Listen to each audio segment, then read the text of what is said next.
Doctor as రావు గారు నమస్తే sir. నమస్కారం. శ్రీరామనవమి శుభాకాంక్షలు సార్. మీకు కూడా అందరికి కూడా దేశ విదేశాల్లో ఉన్నటువంటి తెలుగు సోదరులందరికీ కూడా శ్రీరామనవమి శుభాకాంక్షలు. యా సార్, ఈ రోజు శ్రీరామనవమి సందర్భంగా మమతా బెనర్జీ గారు ఒక హాట్ కామెంట్ చేశారు. ఎందుకంటే మమతా బెనర్జీ గారు ప్రశాంత్ కిషోర్ కోసం పనిచేస్తున్నారని మనందరికీ తెలుసు. ప్రశాంత్ కిషోర్ గారు మమతా బెనర్జీ కోసం పనిచేస్తున్నారని మనందరికీ తెలుసు. కానీ ఈ రోజు ఆమె ఏం చెప్పిందంటే, ప్రశాంత్ కిషోర్ నాకు పని చేయట్లేదు, కానీ ప్రశాంత్ కిషోర్ చంద్రబాబు కోసం పనిచేస్తున్నాడు, ప్రశాంత్ కిషోర్ మోడీ కోసం పనిచేస్తున్నాడు, వాళ్ళు బయటికి చెప్పకపోయినా లోపాయికారిగా వాళ్ళిద్దరికీ పనిచేస్తున్నాడు అని అంటుంది. ఒక విధంగా చూసుకుంటే ఇది నిజమేమో అనిపిస్తుంది. ఎందుకంటే ప్రశాంత్ కిషోర్ ఈ మధ్య కొన్ని కామెంట్స్ చేశాడు. ప్రశాంత్ కిషోర్ ఎక్కడికి వెళ్ళినా సరే, అవసరం ఉన్నా అవసరం లేకపోయినా జగన్మోహన్ రెడ్డి ఓడిపోతాడు, జగన్మోహన్ రెడ్డి లూజెస్ బ్యాడ్లీ అనే కామెంట్ ని పలుసార్లు పాస్ చేశాడు. సో జనరల్ గా ఆ రేంజ్ లో ఉన్న వ్యక్తులు అవతల వాళ్ళ మీద అక్కర్లేనప్పుడు కామెంట్లు పాస్ చేయక్కర్లా. ఎందుకంటే వాళ్ళ కామెంట్ చాలా ఇంపాక్ట్ ఉంటుంది.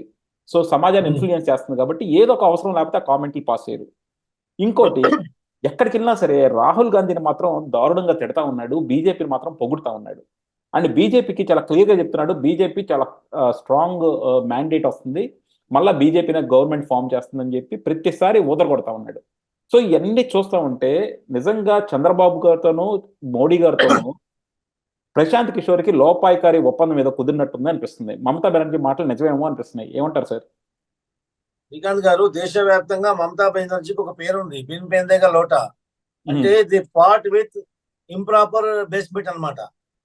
అంటే కుండకు కింద నిల్చోవడానికి బేస్ ఉండదు, రౌండ్ కుండ ఉంటది కదా, ఎటు బరువు ఉంటే ఎటు స్లోప్ ఉంటే అటు వంగిపోతుంది అనమాట. మమతా బెనర్జీ ఒకసారి ఎన్డీఏకి పోతుంది, ఒకసారి మోదీని కలుస్తుంది, ఒకసారి మోదీని అన్న అంటది, మోదీని రాక్షసుడు అంటది, మోదీని రాముడు అంటది, తర్వాత రాహుల్ గాంధీని సల్మాన్ ఖాన్ అంటది. అది ఏమంటారు, స్టెబిలిటీ లేనటువంటి నాయకురాలు మమతా బెనర్జీ. ఎప్పుడేం జరుగుతుందో ఆమెకే తెలియదు. అలాంటి నాయకురాలు ఇచ్చినటువంటి స్టేట్మెంట్లను అంత ఇంపార్టెన్స్ ఇవ్వని అవసరం లేదు. అయినప్పటికీ కూడా ప్రశాంత్ కిషోర్ రేపు జగన్మోహన్ రెడ్డి ఓడిపోతాడని చెప్పింది. ఇప్పుడు ఇలాంటి మమతా బెనర్జీ లాంటి వాళ్ళు చంద్రబాబు నాయుడికి లోపాయకరంగా పనిచేస్తుండు, మోదీకి పనిచేస్తుండంటే ప్రశాంత్ కిషోర్ ఒక పొలిటీషియన్ కాదు, పొలిటికల్ స్ట్రాటజిస్ట్. ఎవడు రెమ్యునరేషన్ ఇస్తే వాడికి పనిచేస్తాడు. రేపు ప్రశాంత్ కిషోర్ స్ట్రాటజిస్ట్ తెలుగుదేశంకి అవసరం అంటే పిలుస్తాం, చేయించుకుంటాం. ప్రశాంత్ కిషోర్ కి మేము అపాయింట్ చేసుకొని తెలుగుదేశం పార్టీ ప్రశాంత్ కిషోర్ ని దాచిపెట్టుకునే అవసరం లేదు. వాడేం పాలపెట్టే కాదు మా దగ్గర దాచిపెట్టుకోవడానికి. అవసరం అంటే ఇప్పుడు ఒక డ్రైవర్ని పెట్టుకుంటామండి, ఒక సెక్యూరిటీ గార్డ్ని పెట్టుకుంటాము, దాచిపెట్టుకుంటామా, ముసుకేస్తామా వాడికి? ఒక రాజకీయ నాయకుడు కాదు కదా. అంటే రిలేటెడ్ టు పాలిటిక్స్. అంటే మొన్నటిదాకా పొలిటికల్ స్ట్రాటజిస్ట్ అయినప్పటికి కూడా ప్రశాంత్ కిషోర్ అనేది మనం హైర్ చేసుకుంటే మనకు ఒక కూలోడు లాంటి, మనకు ఎంప్లాయీ లాంటి, ఎంప్లాయీని హైర్ చేసుకునే అవసరం మనకేముంటది? మన ఉగ్రవాద కార్యకలాపాలు చేస్తున్నామా, ఏమైనా టెర్రరిస్ట్ యాక్టివిటీ చేస్తున్నామా? ఒక మనిషి స్ట్రాటజీస్ మనకు నచ్చితే అవసరం అనుకుంటే మనం పెట్టుకుంటాము. ఆ మధ్యలో వచ్చాడు, తర్వాత వెళ్ళిపోయాడు, తర్వాత మాకు సంబంధం లేదు. మమతా బెనర్జీ లాంటి వాళ్ళు పొద్దున ఒక మాట, రాత్రి ఒక మాట, నిన్న మాట్లాడింది ఇయ్యాలని చెప్పదామే. అలాంటి వాళ్ళ స్టేట్మెంట్, అలాంటి నాయకుల స్టేట్మెంట్ ఎవరు పట్టించుకోరు, కూడా పట్టించుకోరు. ఆమె వెస్ట్ బెంగాల్లో పట్టించుకోరు, ఇక దేశవ్యాప్తంగా చాలా దూరం. ఎందుకంటే ప్రశాంత్ కిషోర్ ఆడిపిస్తున్న డ్రామాలన్నీ కూడా తెలుస్తూనే ఉంటాయి. ఎందుకంటే ప్రశాంత్ కిషోర్ ఈ రోజు ఆడిపిస్తున్నటువంటిది ఈ యొక్క రాయి డ్రామా, కోడికత్తి డ్రామా, ఇవన్నీ డ్రామాలు ప్రశాంత్ కిషోర్ ఆడిపించేటువంటి డ్రామాలే. తెలుగుదేశం పార్టీ చరిత్రలో ఎప్పుడు డ్రామాలు ఆడి ఎలక్షన్ పోటీ చేయలేదు. డ్రామాలు ఆడే అవసరం తెలుగుదేశం పార్టీకి లేదు. దీని వెనుక మళ్ళీ ఇది ఒక వైఎస్ జగన్మోహన్ రెడ్డి ఈ యొక్క రాయి కుట్ర, రాయి తనే జోబులోంచి తీసి రాయి కొట్టుకుంటాడు. నేను ఒక సమాచారం నాకు వచ్చింది, రాయి ఎక్కడి నుంచి పడ్డది అన్నది అది లేదు విజువల్స్. ఎందుకంటే ఒక జెడ్ కేటగిరీ ఉన్నటువంటి కూడా పెడుతున్నారు ఇప్పుడు. రిటర్న్ ఎక్కడి నుంచి పడ్డది, ఏ యాంకిల్ నుంచి పడ్డది అనేది రిపోర్ట్ అనేది పంచనామా లేదు.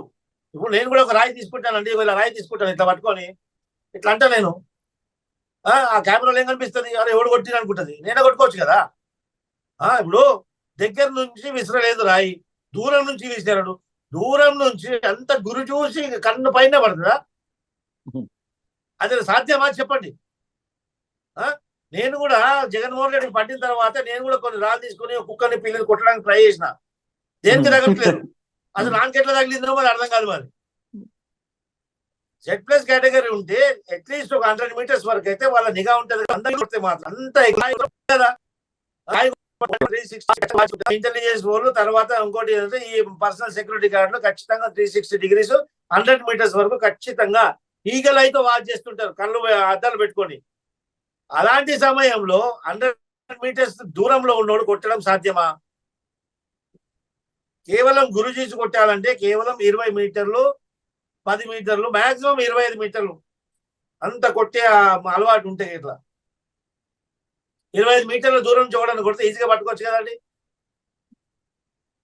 అది కాదు, అది మొత్తం డ్రామా. జోబుల నుంచి ఆయన రాయి పెట్టుకోవచ్చు, జోబుల నుంచి రాయి తీసి తక్కువ కొట్టుకున్నాడు, తనే కొట్టుకొని తనే గాయపరుచుకొని ఇది ఒక డ్రామా చేసిండు. ఎంత ప్రశాంత్ కిషోర్ ఆడిపిస్తాడు. ఇది డ్రామా అని చెప్తామని చెప్పేసి ప్రశాంత్ కిషోర్ నాటకం చేపించిండు కదా, ప్రశాంత్ కిషోర్ చేపించిండు అని చెప్పేసి మనం చెప్తాం కాబట్టి నాటకాలు ఆడిపిస్తుడు జగన్మోహన్ రెడ్డి. జగన్మోహన్ రెడ్డి నాడు గెలుస్తాడు, జగన్మోహన్ రెడ్డి ఓడిపోతాడంటే జగన్మోహన్ తోటి ప్రశాంత్ కిషోర్ కలిసి లేడు, ఇది డ్రామా కాదు వాస్తవం అన్నట్టు ఒక చిత్రీకరించడానికి ప్రయత్నం చేస్తుండ్రు. కానీ వాళ్ళు ఎన్ని నాటకాలు అయినా వాళ్ళ నాటకాలు. అవును అవును యా, కాకపోతే ఇది చెప్పండి సార్, అంటే నిజంగా ప్రశాంత్ కిషోర్ కి చంద్రబాబుకి ఈ లోపాయకారి ఒప్పందం లేకపోతే ప్రతిసారి ప్రశాంత్ కిషోర్ జగన్మోహన్ రెడ్డి ఓడిపోతాడు అని చెప్పాల్సిన అవసరం ఏముందంటారు? ఇప్పుడు ప్రశాంత్ కిషోర్ ఏది చెప్తుండో దానికి రివర్స్ గా మనం ఆలోచించాలి, అట్లా మాట్లాడాలి. ప్రశాంత్ కిషోర్ చెప్పాల్సింది ఒకటి, అది చెప్తుంది ఒకటి. ఎందుకంటే ప్రశాంత్ కిషోర్ ఇంటర్నల్ గా ఒక సీక్రెట్ ఒప్పందం వాళ్ళతో పనిచేస్తున్నాడు, ఒక ఏజెంట్ గా పనిచేస్తున్నాడు. ప్రశాంత్ కిషోర్ జగన్మోహన్ రెడ్డి దగ్గర ఉండడానికి మనకు సాక్ష్యాధారాలు మనము మీ ఎంబడే ఉన్నాడు, పీకే ఆడిపిస్తున్న నాటకం మనం ఆరోపణలు చేస్తాం కాబట్టి మనం ఆరోపణలకు తావియకుండా ముందే వాడే అరే నేను ప్రశాంత్ కిషోర్ మాకు వ్యతిరేకం పోయి వాడు మాకు అగేన్స్ట్ అని చెప్పేసి వీళ్ళే ప్రచారం చేసుకుంటారు. వాళ్ళు ఎంత ప్రచారం చేసినా ఇప్పుడు ఆ కథ తెలిసిపోయింది కదా. ఈ కోడి కత్తులు, ఈ కాల్ ఫ్రాక్చర్లు, ఈ కేసీఆర్ పడిపోవడము, కేసీఆర్ ముడ్డిబొక్కు ఎరగడం కూడా అది నాటకమే తెలిసిపోయింది. కేసీఆర్ పడిన రోజే నేను మాట్లాడినా, కేసీఆర్ పడిన రోజు నేను ఒకటే మాట్లాడినా. ఒక విఐపి స్టేటస్ ఉన్నటువంటి వ్యక్తి, ఒక ముఖ్యమంత్రి పడిపోతే ఇంటర్నల్ బాత్రూమ్ లో కాలు జారి పడిపోయినా అది ఎమ్మెల్సీ కేసు అవుతుంది, మెడికల్ లీగల్ కేసు అవుతుంది. మెడికల్ లీగల్ కేసు అయినప్పుడు ఆ సంబంధిత పోలీస్ స్టేషన్ లో ఎఫ్ఐఆర్ నమోదు చేయాలా, ఆ ఇన్వెస్టిగేషన్ ఆఫీసర్ పోయి ఇన్వెస్టిగేట్ చేయాలా, పంచనామా చేయాలా. ఆ తర్వాత డాక్టర్స్ ఇచ్చినటువంటి హెల్త్ బులెటిన్ ఏ విధంగా ఉండాలా. ఒక విఐపి స్టేటస్ ఉన్నటువంటి వ్యక్తి, ఒక ముఖ్యమంత్రి మాజీ ముఖ్యమంత్రి ఆ రోజుకు ఆయన హెల్త్ బులెటిన్ ఏ విధంగా ఉండాలా. ఒక హిప్ జాయింట్ ఫ్రాక్చర్ జరిగినప్పుడు గతంలో కేంద్ర మంత్రిగా ఉన్నప్పుడు కూడా హిప్ జాయింట్ ఫ్రాక్చర్ అయింది. ఈ యొక్క రైట్ కి అయింది హిప్ జాయింట్ ఇంత ముందు, ఇప్పుడు లెఫ్ట్ కి అయిందా, లేకుంటే అదే ఇంతకుముందు అయిన ఫ్రాక్చర్ మళ్ళీ రీఫ్రాక్చర్ అయిందా, ఏ విధంగా ఉంటుందని మొత్తం డీటెయిల్డ్ బులెటిన్ వాళ్ళు ఇప్పటిదాకా బయటకు ఇవ్వలేదు. ఏ న్యూస్ లో కూడా గతంలో కూడా కాలు ఇరిగింది, మరోసారి ఇరిగింది, రెండోసారి ఇది గాయం అని చెప్పలేదు. నేను ఆ రోజు ఇమీడియట్లీ ఆపరేషన్ అయిన రెండో రోజు బయటికి లేచి తిరుగుతుంటే ఇంత తొందరగా కోలుకుంటే కదా, మరి ఇంత తొందరగా కోలుకుంటే మరి తగిన గాయం నిజమేనా అబద్ధమా అని చెప్పి ప్రజలకు తెలియాల్సిన అవసరం ఉందని చెప్పినాను. ఆ తర్వాత చూడండి అది మాత్రం చాలా మంది రావద్దని చెప్పేసి అసెంబ్లీకి రావడానికి ముఖం లేక ఈ రోజు ఆపరేషన్ అయిన రెండో రోజు నడిచిన వ్యక్తి ఈ రోజు 4 నెలలైనా ఆ కట్ట వదలట్లేదు. ఎలక్షన్లు అయినాక వదలరు, ఎలక్షన్లు అయినాక అప్పుడు వదులుతారు. ఎలక్షన్ అయినాక ఇంకేముంటది కట్టే, అలా సిబిఐ మొత్తం పోలీస్ కట్టెలు తయారవుతున్నాయి ఈ కట్టెలు అక్కర్లేదంటారు. ఆ కట్టె మీకు పోలీస్ కట్టె నీపుతున్నాం చేస్తారు ఖచ్చితంగా. యా చూద్దాం సార్, ఎందుకంటే డెఫినెట్ గా ఏంటంటే ప్రశాంత్ కిషోర్ అనే అతను మనం అవుననుకున్నా కాదనుకున్నా కూడా ఒక ఇన్ఫ్లుయెన్షియల్ పర్సన్ అనమాట. ఆయన చెప్పిన మాట ఎంతో కొంతమంది నమ్ముతారు. సో డెఫినెట్ గా ఏంటంటే ప్రశాంత్ కిషోర్ ఇలాంటి కామెంట్స్. శ్రీకాంత్ గారు, ప్రశాంత్ కిషోర్ ఎఫిషియన్సీ అనేది పోయింది. ఇప్పుడు ప్రశాంత్ కిషోర్ నమ్మే పరిస్థితిలో లేరు. ఆయన ఒక స్టాండ్ మీద లేడు. ఈ రోజు కాంగ్రెస్ తిడతారు, రేపు కాంగ్రెస్ పొగొడతాడు, రేపు బీజేపీని తిడతాడు, ఎల్లుండి బీజేపీని పొగొడతాడు. అలాంటి వ్యక్తులకు నమ్మదాల్సిన అవసరం లేదు. ఆయన స్ట్రాటజీస్ అంతా అవుట్డేటెడ్ అయిపోయినాయి. Prashant Kishore become outdated political strategist at present now. Okay. Yeah. We don't have any relationship with Prashant Kishore. Exclusive for Telugu Desam Party, Chandrababu Naidu garu. Okay. Yeah. Thank you, sir. Thank you, Andy. Thank you very much, sir.